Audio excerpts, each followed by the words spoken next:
O assunto de hoje é hábitos. Você já se pegou prometendo que agora vai mudar?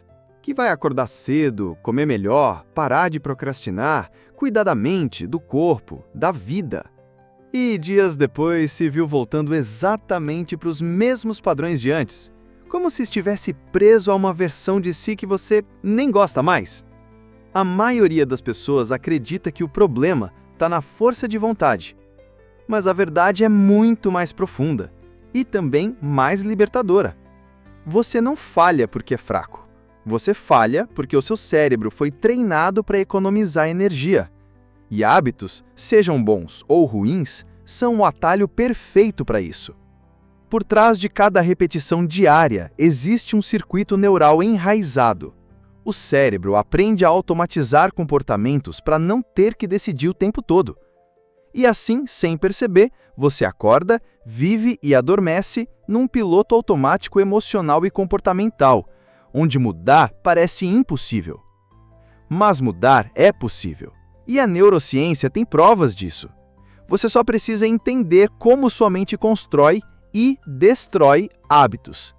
Porque, no fundo, o que te impede de mudar não é preguiça. É um cérebro que ainda não foi reeducado para o caminho que você quer viver.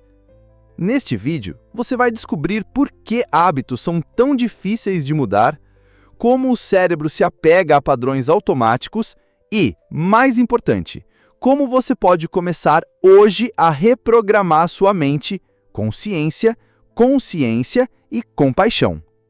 Habituar-se é um instinto de sobrevivência. Nosso cérebro foi projetado para criar atalhos automáticos que economizam esforço.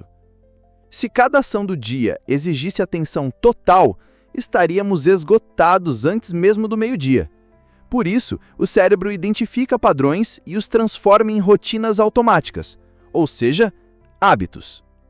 Esses hábitos são formados por um circuito chamado loop do hábito, que envolve 3 etapas: gatilho, ou deixa, algo que inicia o comportamento, como sentir tédio, ver um doce ou acordar cansado. Rotina, a ação em si, como o comer compulsivamente, rolar o celular, reclamar. Recompensa, o alívio imediato, prazer, distração, conforto. Esse processo se consolida no núcleo estriado, mais especificamente no núcleo dorsal, uma área do cérebro responsável por decisões automáticas. Quanto mais repetimos um comportamento, mais esse caminho neural se fortalece. E quando isso acontece, a ação deixa de ser uma escolha consciente e se torna um reflexo condicionado. É por isso que mudar hábitos é tão difícil. Você não está apenas tentando fazer algo novo. Está lutando contra circuitos antigos profundamente enraizados, caminhos que o seu cérebro já percorre sem pedir permissão. Mas aqui está a boa notícia. O cérebro é plástico. Ele muda. E com repetição, consciência e estratégia, é possível construir novos caminhos automáticos, hábitos que te aproximam da vida que você deseja, não daquela que te prende. Você já se perguntou por que é tão fácil criar um hábito ruim, mas tão difícil manter um bom? Por que basta uma semana desregulada para o caos se instalar, mas meses de disciplina podem... A resposta está na forma como o cérebro recompensa o comportamento imediato.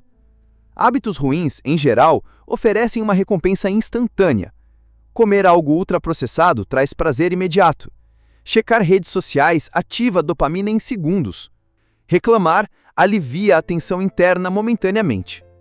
Esses comportamentos ativam o sistema de recompensa, principalmente uma área chamada núcleo accumbens, que responde à liberação de dopamina, o neurotransmissor do prazer, da motivação e da repetição.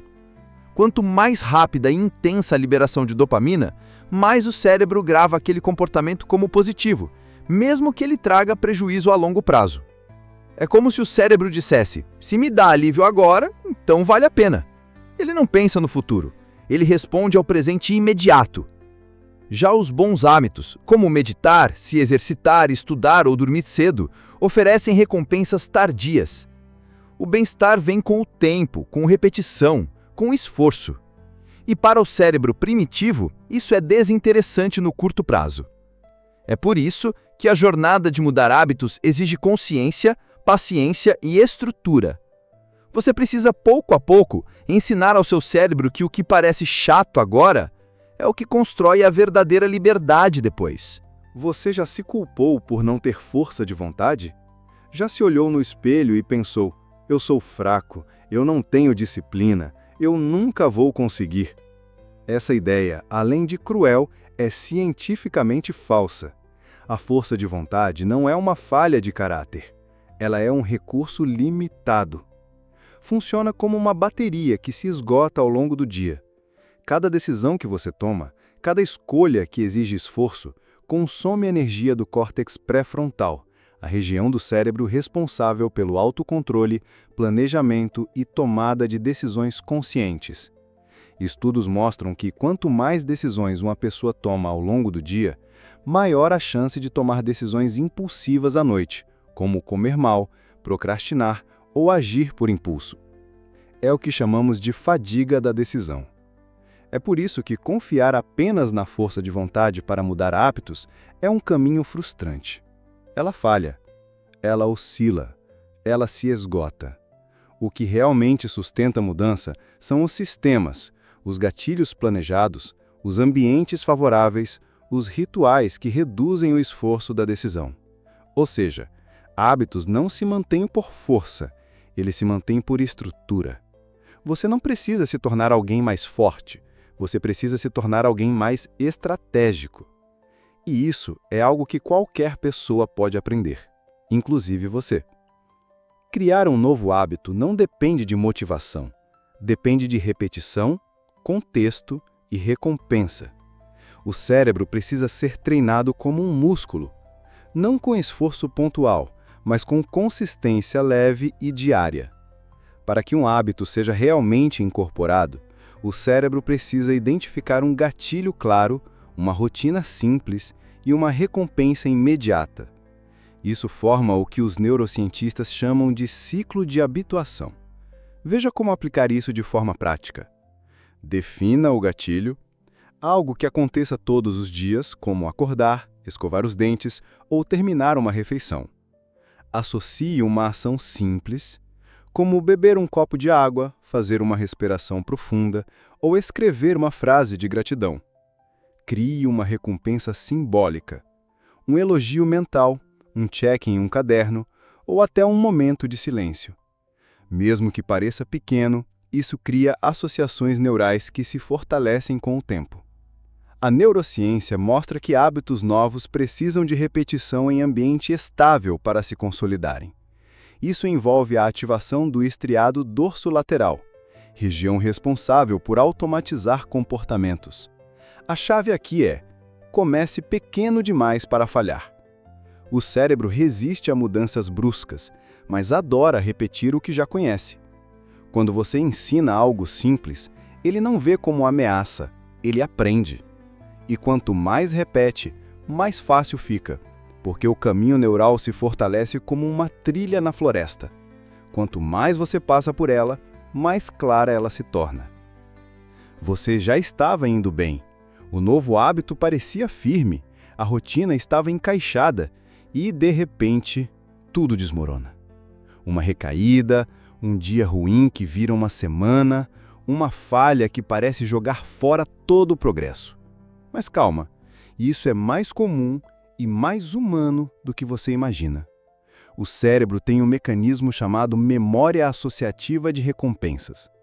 Mesmo após semanas ou meses de mudança, as antigas conexões neurais continuam ativas, como atalhos que podem ser reativados a qualquer momento por gatilhos emocionais ou ambientais. Um cheiro, uma música, um lugar, um estresse repentino, um comentário negativo. Tudo isso pode ativar o sistema límbico, responsável pelas emoções, e reativar comportamentos antigos antes mesmo que o córtex racional tenha tempo de intervir. Além disso, o cérebro tem um viés de economia de energia. Quando está cansado, sobrecarregado ou sob pressão, ele escolhe o caminho mais conhecido, e, geralmente, esse é o velho hábito.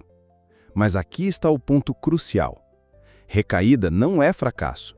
É parte do processo. O que define sua evolução não é nunca cair.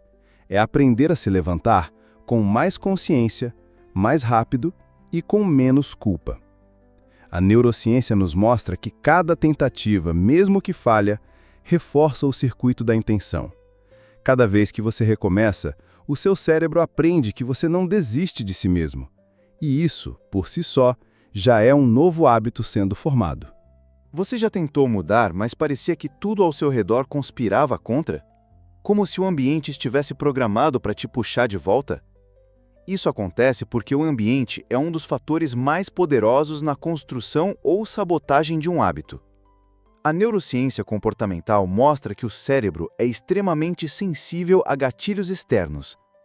A visão de um celular sobre a mesa ativa a vontade de checar notificações. A presença de doces à vista estimula o desejo por açúcar. Um sofá confortável com controle remoto ao lado favorece o sedentarismo. Esses estímulos visuais, sonoros e até olfativos acionam um núcleo estriado, região que automatiza decisões baseadas em pistas do ambiente. Ou seja, se o contexto não mudar, o cérebro continuará ativando os mesmos comportamentos, mesmo que você queira fazer diferente. É por isso que mudar hábitos exige, muitas vezes, mudar de lugar, de pessoas, de rotina, ou ao menos reconfigurar o que está ao seu redor. Torne o hábito desejado mais fácil, mais acessível e mais visível. E torne um hábito prejudicial mais difícil, distante e invisível. Exemplo prático. Quer ler mais? Deixe o livro à vista, na cama ou na mesa. Quer comer melhor? Retire os ultraprocessados do alcance e prepare porções saudáveis com antecedência. Quer dormir cedo? Diminua as luzes, afaste o celular, crie um ritual de desaceleração. O ambiente ideal não é aquele perfeito, é o que colabora com sua intenção. Você não precisa de mais força, precisa de menos atrito entre quem você é hoje e quem deseja se tornar. Começar um hábito é difícil, mas manter é outra batalha. A maioria das pessoas desiste não porque não consegue começar, mas porque não consegue sustentar o comportamento novo quando a motivação desaparece. A chave da manutenção está em 3 elementos que a neurociência comprova. 1. Recompensas emocionais consistentes. O cérebro precisa de reforço positivo. Toda vez que você pratica um novo hábito e se reconhece, celebra, registra o progresso, libera dopamina. Essa repetição condiciona o cérebro a buscar aquela ação porque ela faz bem, não porque é uma obrigação. 2. Identidade. Eu sou assim agora. Mudar um hábito é mudar quem você acredita que é. Quando você diz, vou correr todos os dias, isso depende de disciplina. Mas quando você diz, sou alguém que cuida do corpo, isso se torna parte da sua identidade. E o cérebro tende a manter comportamentos que confirmam sua autoimagem. Essa integração acontece no córtex pré-frontal medial, responsável por construir a noção de quem sou eu. 3. Neuroplasticidade a favor da rotina. A repetição contínua fortalece as sinapses neurais. É como traçar um caminho em um campo de mato alto. Quanto mais você passa, mais clara a trilha se torna. A manutenção do hábito com pequenas variações e constância leve reforça a via neural responsável pela nova rotina. Portanto, se você quer manter um hábito a longo prazo, dê recompensas rápidas e simbólicas. Associe esse hábito a quem você deseja ser. E, repita, mesmo que pouco, mesmo que imperfeito. O segredo não está em fazer tudo certo, está em não parar por completo. Você não precisa copiar a rotina de alguém, você precisa entender como você funciona. Por trás de todo hábito sustentável, existe uma jornada de autoconhecimento profundo, porque não adianta seguir o hábito ideal se ele não conversa com sua realidade emocional, biológica e espiritual. A neurociência mostra que cada cérebro tem um perfil único de funcionamento. Uns têm mais impulsividade, outros mais rigidez, uns são mais produtivos de manhã, outros à noite. Uns funcionam bem com metas visíveis, outros precisam de liberdade. O autoconhecimento ativa o córtex pré-frontal, responsável pela autorregulação e pela adaptação inteligente da rotina. É como se você ensinasse ao seu cérebro: esse é o meu jeito, meu ritmo, minha verdade. Criar hábitos sustentáveis não é seguir um manual, é construir uma estrutura que respeite suas emoções, seus limites, suas forças, seus gatilhos. Ao observar padrões internos, como o que te leva a desistir, o que te motiva, o que te sabota, você começa a ajustar a estratégia em vez de se culpar. E é aí que a mágica acontece. Você para de lutar contra si mesmo e começa a caminhar com você mesmo. O hábito, então, deixa de ser uma obrigação e se torna um reflexo de quem você é e de quem está se tornando com consciência. Você não está quebrado, você não é preguiçoso, fraco ou incapaz. Você está apenas vivendo dentro de um sistema mental que foi moldado por anos e que agora está começando a ser reprogramado. A mudança de hábito não acontece em um momento mágico de motivação. Ela acontece nas pequenas decisões silenciosas, naquele dia em que você levanta mesmo sem vontade, na escolha de não se punir por ter falhado, no gesto de recomeçar, mesmo com medo de cair de novo. Seu cérebro é plástico, ele muda, ele aprende, e com cada repetição, você está ensinando a si mesmo que merece uma vida mais coerente com seus valores, não com seus vícios antigos. Não importa quantas vezes você tentou antes, hoje é uma nova chance. E cada passo, por menor que pareça, já está construindo um novo caminho neural, um novo comportamento, uma nova versão de você. Se este vídeo fez sentido para você, curta, comente, compartilhe com alguém que também está lutando por mudança e se inscreva no canal Neurovida. Aqui você encontra ciência, empatia e estratégias reais para transformar sua mente. Porque o cérebro muda e a vida muda quando você entende como ele funciona.